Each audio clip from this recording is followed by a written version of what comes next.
BJP की हरियाणा के अंदर क्या हालत है, कुछ अलग अलग तस्वीरें मैं आपको दिखाता हूं अलग अलग इलाके की, और आप समझ पाएंगे कि बीजेपी की आज हालत क्या हो गई। तस्वीरें मैं आपको दिखाता हूं कि बीजेपी के उम्मीदवार, उनसे गांव के लोग उनके हाथ पर हाथ मार करके कह रहे हैं कि शर्त लगा लीजिए, अगर तुम जीत जाओगे तो हम तुमको 1000 रुपए की माला पहनाएंगे, और अगर तुम हार जाओ तो सिर्फ 100 रुपए की माला दे देना। और इतनी बात पर भी बीजेपी के उम्मीदवार हां भरने के लिए तैयार नहीं है।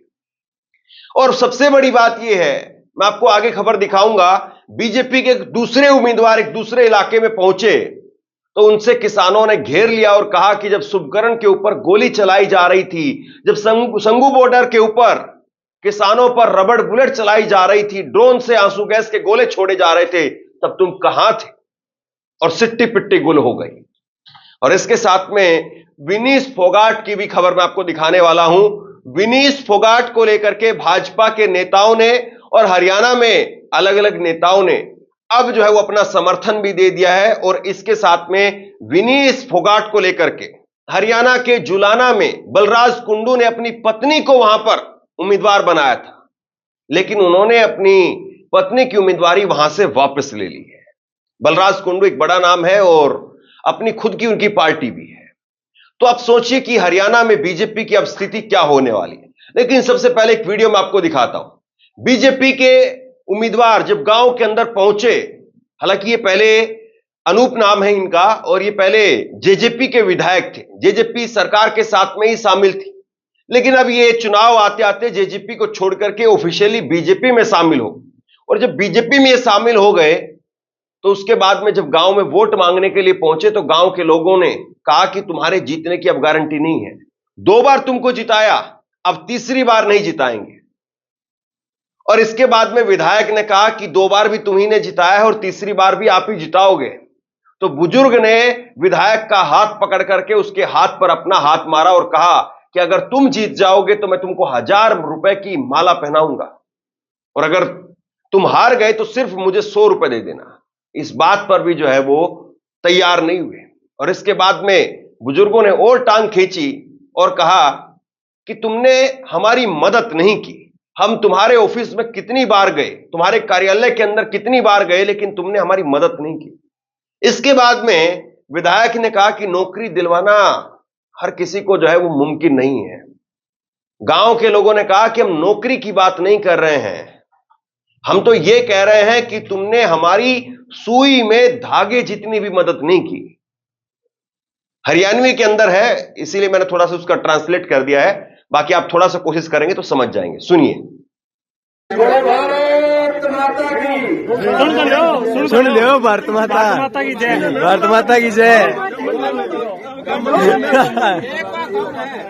एक बात सुनता हूँ। अच्छा फिर मेरी सुनो। सारा गांव तो थारा वोट देगा। कौन दे? क्यों बीजेपी को?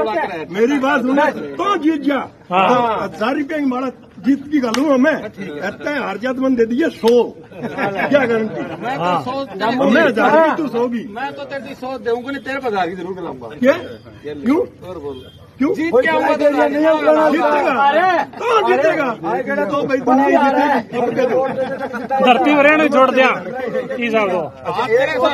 हाथ मिला मार कर मेरे हाथ में मिला, बात सुन तू सिर पर हाथ है। मेरी बात सुन, मैं सर पर सारे बने मैं हाथ नहर के पानी कदे जिक्र करे, स्टैंड पर कितना पानी पहुंच रहा है, कदे हमारे बिजली का जिक्र करे। ये पब्लिक की चीजें हैं, पब्लिक की चीजें हैं। नहर, पानी, बिजली, अभी ट्यूबवेल की 8 घंटे बिजली दे रही है सरकार, 3 घंटा फीडर में 3 घंटे रोज आवर हमें किसके पास हमें कहाँ जा रही है? नई सरकार बनाएगी उसका इतने नाड़ काटते हो हम करा बात है। भाई मैं तो कोई भूल का नहीं कर, वोट भी को नहीं कर, कोई भूल का नहीं। अभी गवर्नमेंट देना पड़ी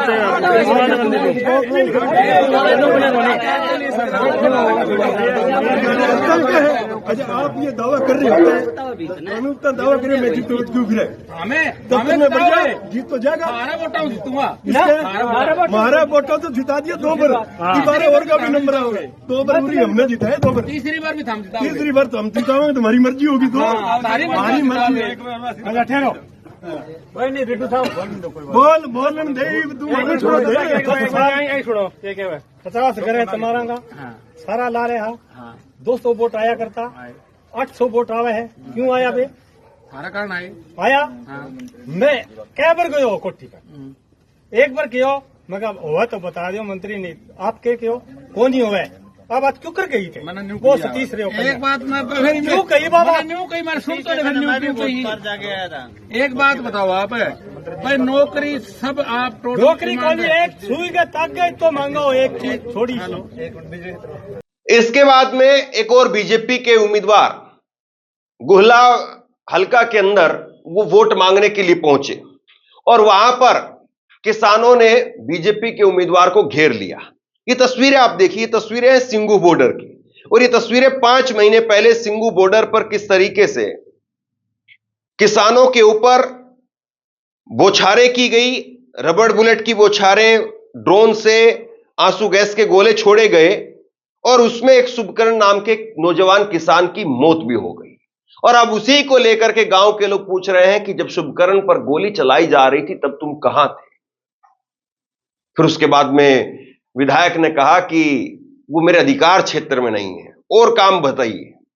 भी नहीं है ਤੁਸੀਂ ਕਿਸਾਨਾਂ ਦੇ ਯਾਰ ਸਿੱਧੀਆਂ ਗੋਲੀਆਂ ਮਾਰ ਰਹੇ ਹੋ ਹੱਥੇ 'ਚ ਗੋਲੀਆਂ ਮਾਰੀਆਂ ਗਈਆਂ ਤੁਸੀਂ ਦੇ ਗੱਲ ਕਹੀ ਚੱਲ ਰਹੇ ਹਮ ਨਾ ਕਸੂਰ ਤਾਂ ਦੱਸ ਨਹੀਂ ਗੋਲੀਆਂ ਮਾਰੋ ਕੋਈ ਦਿੱਕਤ ਨਹੀਂ ਕੋਈ ਮਾਰ ਲਓ ਕੋਈ ਵੀ ਮਰਵਾ ਦਿਓ ਗੋਲੀਆਂ ਦਾ ਡਰ ਨਹੀਂ ਇੱਕ ਸੁਣੋ ਭਾਈ ਮੇਰੀ ਗੱਲ ਹੱਥੇ ਕਿਸਾਨਾਂ ਦਾ ਬਿੱਲ 'ਚ ਵਧੀਆ ਸੀ ਨਾ ਬਿੱਲ 'ਚ ਮੈਂ ਕਵੀ ਕਰ ਸਕਦਾ ਨਾ ਮੈਂ ਵੱਢ ਕਰ ਸਕਦਾ ਨਾ ਘੱਟ ਕਰ ਸਕਦਾ ਮੇਰੇ ਹੱਥ ਹੈ ਨਹੀਂ ਮੇਰੇ ਹੱਥ ਸੀ ਤੁਹਾਡੇ ਪਿੰਡ ਦਾ ਵਿਕਾਸ ਕਰਾਣਾ ਜਿਹੜਾ ਅੱਛਾ ਆਦਮੀ ਹੈ ਉਹ ਇਹ ਗੱਲ ਮੰਨਦਾ ਹੈ ਵੀ ਕੁਲਵੰਤ ਬਾਜੀਗਰ ਨੇ ਉਰੇ ਪਾਵਰ ਹਾਊਸ ਲਾਇਆ कुलवंत बाजीगर ने उरे हॉस्पिटल बनाया उरे पिंडा दियां सड़कां भी बनाईयां उरे पिंड दी सड़क नहीं बनाया केड़ी सड़क तो कुल मिलाकर के बीजेपी की स्थिति ये है और सबसे बड़ा एक बीजेपी को जो झटका लग रहा है वो ये है कि बगावत लगातार बीजेपी में जारी है। लगातार बीजेपी के नेता बागी होते जा रहे हैं।